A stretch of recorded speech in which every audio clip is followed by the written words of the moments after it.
भारतीय प्रधानमंत्री नरेंद्र मोदी की लक्षद्वीप यात्रा पर मालदीव के राजनेताओं की टिप्पणियों ने सोशल मीडिया पर विवाद खड़ा कर दिया, जिससे दोनों देशों के बीच पर्यटन से परे संबंधों पर प्रकाश डाला गया। मालदीव के नवनिर्वाचित राष्ट्रपति मोहम्मद मुइज्जू ने हाल ही में भारत से द्वीप राष्ट्र से अपने सैनिकों को वापस बुलाने के लिए कहा, जो 3 प्रतिभाशाली विमानों की गश्त के संचालन के लिए तैनात हैं। हालांकि भारतीयों के बीच वास्तव में गुस्सा मालदीव के राजनेताओं की टिप्पणियों के कारण था, जिन्हें नस्लवादी करार दिया गया था और जिसके कारण कई भारतीयों ने मालदीव के खिलाफ पर्यटन बहिष्कार का आह्वान किया था। भारत मालदीव में पर्यटन में अग्रणी है। मालदीव की अर्थव्यवस्था अपने पर्यटन क्षेत्र पर बहुत अधिक निर्भर है, जो विदेशी मुद्रा आय और सरकारी राजस्व का प्रमुख स्रोत है।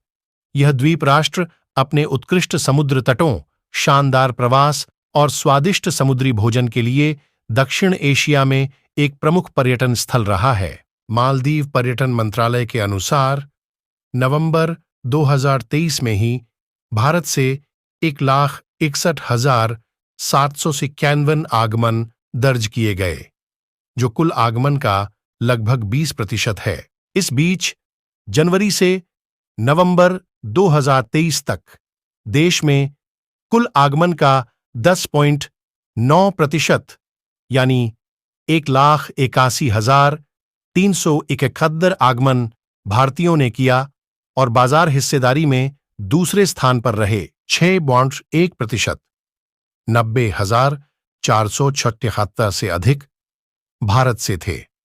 हालांकि 2019 में भारत पिछले वर्ष की तुलना में लगभग दोगुनी संख्या 1,66,030 के साथ दूसरे स्थान पर पहुंच गए। महामारी से प्रभावित 2020 में भारत मालदीव के लिए सबसे बड़ा स्रोत बाजार था, जिसमें लगभग 63,000 भारतीयों ने मालदीव का दौरा किया था। 2021 और 2022 में भारत क्रमशः 2.91 लाख और 2.41 लाख से अधिक भारतीय पर्यटकों के आगमन और 23% और 14.4% बाजार हिस्सेदारी के साथ शीर्ष बाजार बना रहा। जब रक्षा उपकरणों और प्रशिक्षण के लिए मालदीव की जरूरतों को पूरा करने की बात आती है, तो भारत ने बहुत ही उदार और लचीला रुख अपनाया है।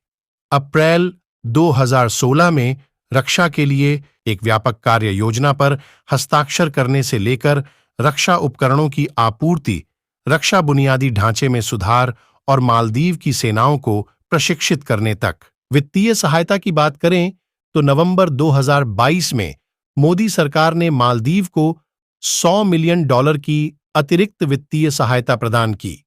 यह सहायता द्वीप समूह राष्ट्र में कठिन आर्थिक स्थिति से निपटने के लिए बजटीय सहायता के रूप में थी। यह ध्यान दिया जाना चाहिए कि सहायता बिना किसी शर्त के दी जा रही है और मालदीव को अपनी आर्थिक सुधार में इसे उचित समझे जाने की छूट दी गई है। मालदीव में इसके प्रकोप को रोकने के लिए जनवरी 2020 में भारत द्वारा खसरे के टीके की 30,000 खुराक की प्रोषण और कोविड-19 महामारी के दौरान मालदीव को भारत की तीव्र और व्यापक सहायता ने प्रथम प्रतिक्रियाकर्ता के रूप में भारत की साख को और मजबूत किया। Progressive party of Maldives (PPM) के काउंसिल सदस्य जाहिद रमीज को अपमानजनक टिप्पणी करने के लिए आलोचना का सामना करना पड़ा, जिसमें पीएम मोदी की यात्रा के बाद कमरों में स्थायी गंध का संदर्भ भी शामिल था, जिसके कारण संभावित पर्यटकों द्वारा